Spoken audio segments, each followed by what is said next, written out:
Assalamualaikum warahmatullahi wabarakatuh. Saya Rizky Megasari dari kelas 11 IPA 1. Di sini saya akan menjawab tugas momen gaya dan momen inersia.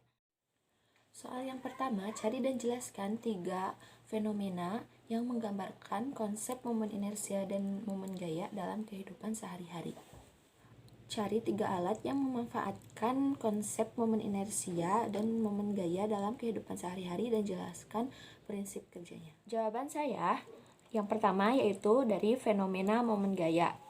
Yang pertama, membuka pintu. Prinsip kerjanya, jadi ketika kamu tarik atau dorong gagang pintu dengan gaya, pintu akan menggayun terbuka atau tertutup. Ayunan terbuka atau tertutup itu menandakan kalau pintu mengalami gerak rotasi atau bergerak pada lintasan melingkar dan memiliki sumbu putar atau poros yang terletak pada engselnya.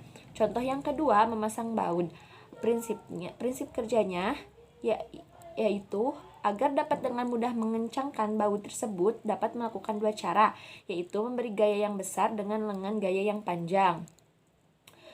Contoh yang ketiga, menimba air dengan katrol. Prinsip kerjanya, gaya yang bekerja pada saat menimba adalah gaya yang kita lakukan untuk mengangkat air terhadap tegangan tali berbanding terbalik dengan gaya berat air dan ember.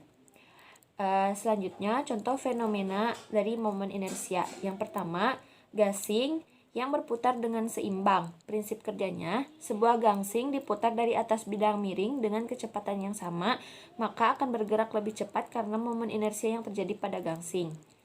Contoh yang kedua, roda sepeda yang berputar.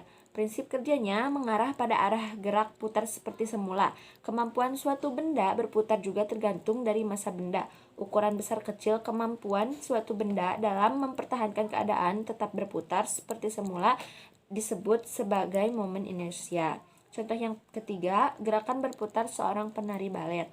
Pada prinsip kerjanya, pada gerakan kedua, tangannya direntangkan. Momen inersia orang akan besar karena beban jauh dari sumbu putar yaitu badannya. Akibatnya, kecepatan sudut orang tersebut menjadi kecil. Jika beban yang dibawa tersebut dirapatkan dengan menekuk, maka momen inersia akan berkurang karena jarak beban ke sumbu putar berkurang yang menyebabkan kecepatan sudut yang dialami beban bertambah besar. Sekian video jawaban dari saya. Kurang lebihnya mohon maaf. Wassalamualaikum warahmatullahi wabarakatuh.